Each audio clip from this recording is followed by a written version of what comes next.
Welcome to STKMS 2.0 YouTube channel. A by B into B by C into C by D into D by E into X equal to 1 எனில் X ஓட மதிப்பை கண்டுபிடிக்கணும். இது சுருக்கி X ஓட மதிப்பை கண்டுபிடிக்கணும். கண்டுபிடிக்கலாமா? கொடுத்து எழுதிட்டோம். நம்ம என்ன கண்டுபிடிக்கணும்? X ஆன கண்டுபிடிக்கணும். So X equal to 1 into இந்த மாதிரி டாட் வச்சுருக்கோம் இல்லையா, அதில் என்னது பெருக்கல் தான் வந்து சரியா. இப்போ இந்த A by B இந்த பக்கம் கொண்டு வரோம், தலைகீழ மாறும் B by A.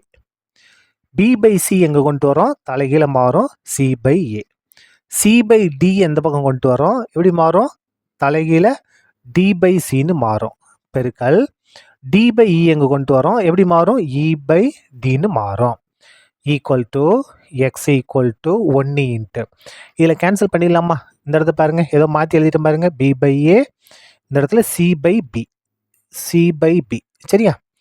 A by B இங்கே வந்தால் B by A, B by C இங்கே வந்தால் தலைகீழ மாறிடும் C by B, C by D, D by Cன்னு மாறிடுச்சு, D by E, E by Dன்னு மாறிடுச்சு. எது கேன்சல் ஆகும் பாருங்க, இந்த Bயும் இந்த Bயும் கேன்சல், இந்த Cயும் இந்த Cயும் கேன்சல், Dயும் Dயும் கேன்சல். மிச்சம் என்ன இருக்கு பாருங்க, இங்கே E இருக்கு, இங்கே A இருக்கு சரியா. அப்போ X equal to E by Aவை 1 கொண்டு போயிருக்கா என்ன வரும், E by A தான் வரும். இதான் என்னது, required X value. That's all. Thank you.